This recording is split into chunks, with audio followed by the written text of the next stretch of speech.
नमस्कार, good morning. आज है 21 जून 2021 और हिमाचल प्रदेश की आज की सबसे बड़ी खबरें हम आपके लिए लेकर आए हैं। पेश है आज की सबसे बड़ी खबरें।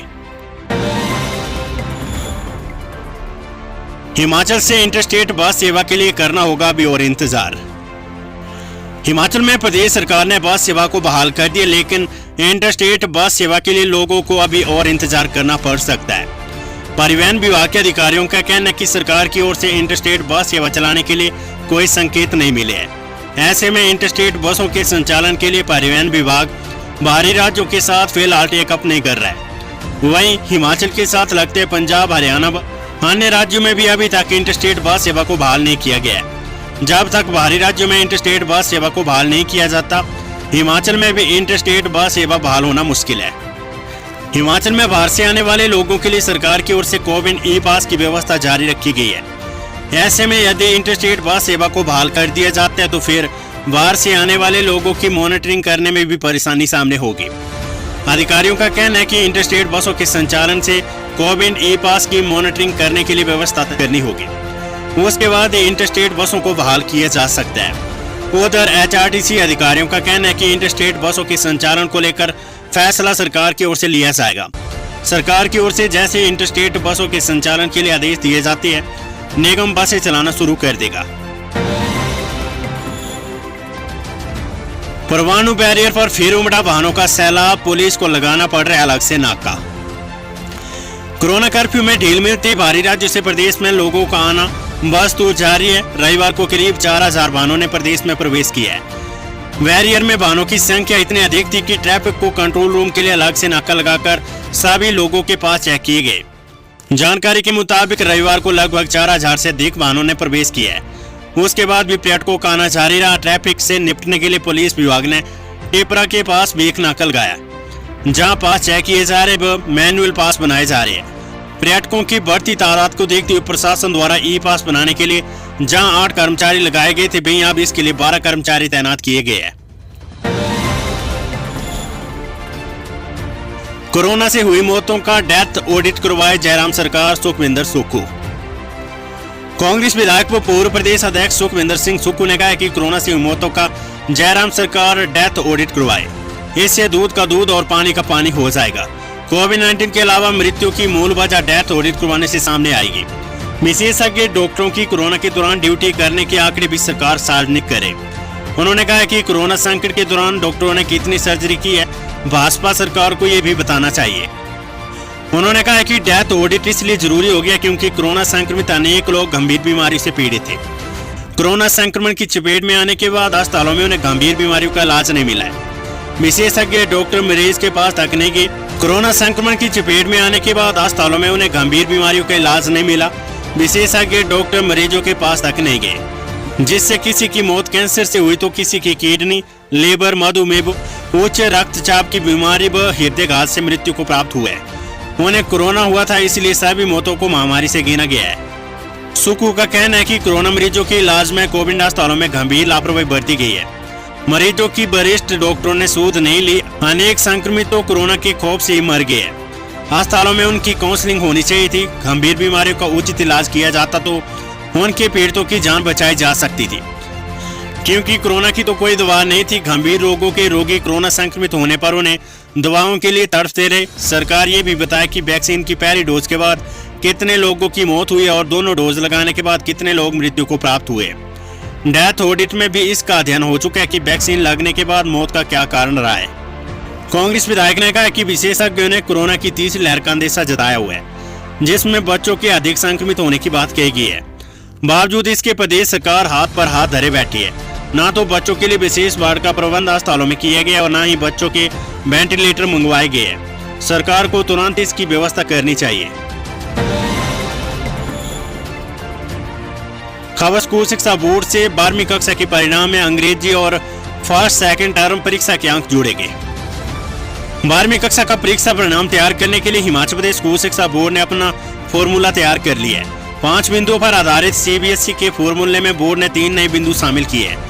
अप्रैल में हुई अंग्रेजी विषय की परीक्षा सहित फर्स्ट और सेकंड टर्म की परीक्षाओं के अंक भी वार्षिक परिणाम में शामिल किए जाएंगे। इसके अलावा सीबीएसई की ओर से तय किए गए internal assessment, practical, project work का 10वीं और जमा 1 कक्षा की परफॉर्मेंस सहित 12वीं के प्री बोर्ड के अंकों को शामिल किया जाएगा। बीते शनिवार को स्कूल शिक्षा बोर्ड के अध्यक्ष और सचिव ने मनाली जाकर शिक्षा मंत्री गोविंद सिंह ठाकुर के साथ इस प्रस्ताव को साझा किया। अगले सप्ताह इस बाबत अधिसूचना जारी की जाएगी। पहले 10वीं कक्षा का परिणाम जारी किया जाएगा, इसके बाद 12वीं कक्षा का परिणाम निकाला जाएगा। सीबीएसई ने बीते दिनों सुप्रीम कोर्ट में 12वीं कक्षा के अंक निर्धारित करने का फॉर्मूला बताया था। सुप्रीम कोर्ट से मंजूरी मिलने के बाद हिमाचल प्रदेश में भी इस फॉर्मूले पर मंथन शुरू हो गया था। इसी कड़ी में शनिवार को स्कूल शिक्षा बोर्ड की ओर से मनाली जाकर शिक्षा मंत्री को इस संदर्भ में विस्तृत जानकारी दी गई। बोर्ड अध्यक्ष डॉक्टर सुरेश कुमार सोनी और सचिव अक्षय सूद ने बताया कि शिक्षा बोर्ड ने परीक्षा परिणाम से संबंधित व्यापक, वस्तुनिष्ठ और सभी पहलुओं को ध्यान में रखकर ऐसा फॉर्मूला तैयार किया है जिससे विद्यार्थियों का संपूर्ण मूल्यांकन सुनिश्चित हो। सैनिटाइजर घोटाला, संयुक्त सचिव के खिलाफ नहीं मिली अभियोजन मंजूरी। हिमाचल प्रदेश के राज्य सचिवालय में कोविड के शुरुआती दौर में हुए सैनिटाइजर घोटाले की तफ्तीश करने वाली विजिलेंस पिछले 6 महीनों से जांच पूरी करने के बाद भी हाथ पर हाथ धरे बैठी हुई है। कारण ब्यूरो ने सचिवालय में तैनात संयुक्त सचिव पुष्पलता सिंघा के खिलाफ जांच में मिले साक्ष्यों के आधार पर प्रदेश सरकार से अभियोजन की मंजूरी मांगी थी। सरकार ने मामले में फंसे 3 अन्य कर्मचारियों की तो मंजूरी ब्यूरो को दे दी थी, लेकिन सिंघा के मामले में ना तो मंजूरी दी गई और ना ही मंजूरी देने से इनकार किया गया। मंजूरी पर जवाब न आने की वजह से चार्जशीट में सिंघा का नाम शामिल करने या ना करने पर फैसला नहीं हो पा रहा है। ऐसे में ब्यूरो भी सरकार के निर्णय का इंतजार कर रहा है। खास बात यह है कि ये वही घोटाला है जिसकी जांच जयराम सरकार ने विजिलेंस ब्यूरो को दी थी। इसी मामले में भाजपा के एक नेता और ठेकेदार का भी नाम सामने आया था। ब्यूरो ने मामले की जांच को 6 महीने में पूरा कर लिया और चार्जशीट भी तैयार कर ली, लेकिन सरकार पिछले 6 महीनों से इस अभियोजन मंजूरी पर फैसला नहीं ले पाई है। ये तब है जब प्रदेश सरकार भ्रष्टाचार पर जीरो टॉलरेंस का दावा करती है। हिमाचल में अब रोज 60,000 लोगों को लगेगी कोविड-19 वैक्सीन। प्रदेश सरकार ने हिमाचल में प्रतिदिन 60,000 लोगों को वैक्सीन लगाने का लक्ष्य रखा है। केंद्र सरकार हिमाचल को फ्री वैक्सीन उपलब्ध करवा रही है। 21 जून से यह कार्यक्रम शुरू हो जाएगा। अस्पतालों, प्राथमिक स्वास्थ्य केंद्रों के अलावा अब स्कूलों, कॉलेजों, दफ्तरों और पंचायत घरों में भी वैक्सीन सेंटर बनाए जाएंगे। सरकार प्रदेश में 1000 और वैक्सीनेशन सेंटर बनाने जा रही है। वैक्सीन अभियान को लेकर स्वास्थ्य सचिव अमिताभ अवस्थी ने मेडिकल कॉलेजों के प्रधानाचार्यों, सीएमओ, बीएमओ को ज्यादा से ज्यादा लोगों को वैक्सीन लगाने के लिए कहा है। सरकार ने 18 साल से अधिक आयु वर्ग के लोगों को अक्टूबर तक वैक्सीन लगाने का टारगेट रखा है। टीकाकरण की नई नीति के तहत वैक्सीन लगाने के लिए लाभार्थियों को 2 श्रेणियों में बांटा गया है। श्रेणी ए में पहली खुराक के लिए 45 वर्ष से अधिक आयु वर्ग के लिए सभी लाभार्थी, इसी आयु वर्ग के कोविशील्ड की दूसरी खुराक के लिए पात्र सभी लाभार्थी, सभी स्वास्थ्य देखभाल कार्यकर्ता, अग्रिम पंक्ति कार्यकर्ता, जबकि 18 से 44 आयु वर्ग के लाभार्थियों को 20 श्रेणी में रखा गया है। स्वास्थ्य सचिव अमिताभ अवस्थी ने बताया कि हिमाचल में प्रतिदिन 60,000 से अधिक लोगों को वैक्सीन लगाने का टारगेट रखा है। अक्टूबर तक 18 साल से ऊपर के सभी लोगों को वैक्सीन की 2 डोज लगाई जानी है। और अब आज की कोरोना वायरस अपडेट। कांगड़ा में 105 दिन के बाद 7 मामले, प्रदेश भर में 110 नए पॉजिटिव मामले, 5 लोगों की मौत। हिमाचल प्रदेश में रविवार को 5 कोरोना संक्रमितों की मौत हुई, वहीं 110 नए मामले आए। कोरोना महामारी में जिला कांगड़ा के लिए रविवार का दिन बड़ी रात लेकर आया है। जिले में 105 दिन बाद 7 मामले सामने आए हैं। 3 मरीजों की मौत हुई है। टीएमसी में उपचाराधीन जमनाबाद के 74 वर्षीय व्यक्ति, कोहली कांगड़ा के 85 वर्षीय व्यक्ति और फोर्टिस कांगड़ा में उपचाराधीन छत्र फतेहपुर की 45 वर्षीय महिला की कोरोना से मौत हुई है। रामपुर के 39 साल के व्यक्ति को 16 जून को शिमला के आईजीएमसी अस्पताल में दाखिल किया गया था। रविवार को मरीज ने दम तोड़ दिया। हमीरपुर में मसियाना के 92 वर्षीय बुजुर्ग की कोरोना संक्रमण से मौत हुई है। लाहौल स्पीति और किन्नौर में रविवार को कोरोना का कोई मामला सामने नहीं आया। हमीरपुर में 18, मंडी 18, चंबा 15, बिलासपुर 15, शिमला 13, सोलन 9, कुल्लू 7, कांगड़ा 7, सिरमौर 4 और ऊना में 4 कोरोना पॉजिटिव मामले आए। पिछले 24 घंटों में 10,980 लोगों के सैंपल लिए गए थे। हालांकि इससे पहले रोजाना 20,000 से अधिक लोगों के सैंपल लिए जा रहे थे। प्रदेश में अब 2,711 एक्टिव केस रह गए हैं। देश में एक दिन में 30,000 सक्रिय मामले हुए कम। देश में कोरोना वायरस महामारी सक्रिय मामलों में तेजी कमी आ रही है। पिछले 24 घंटों के दौरान 30,776 सक्रिय मामले कम हुए। 1576 मरीजों को इसके संक्रमण से जान गंवानी पड़ी है। इसी बीच शनिवार को 38,10,554 लोगों को कोरोना के टीके लगाए गए थे। देश में अब तक 27,66,93,572 लोगों का टीकाकरण किया जा चुका है। केंद्रीय स्वास्थ्य मंत्रालय की ओर से रविवार को जारी किए गए आंकड़ों के अनुसार पिछले 24 घंटों में 58,419 नए मामले सामने आने के साथ ही संक्रमितों का आंकड़ा बढ़कर 2,98,81,965 हो गया है। इस दौरान 87,619 मरीजों के स्वस्थ होने के बाद इस महामारी को मात देने वालों की कुल संख्या बढ़कर 2,87,66,009 हो गई है। सक्रिय मामले 30,776 कम होकर 7,29,243 रह गए हैं। मृतकों का आंकड़ा बढ़कर 3,86,713 हो गया है। कोरोना से भारत में अब तक 3,86,713 लोगों की मौत हो चुकी है। देश में सक्रिय मामलों की दर कम होकर 2.43%, रिकवरी दर बढ़कर 96.27% और मृत्यु दर 1.29% रही है।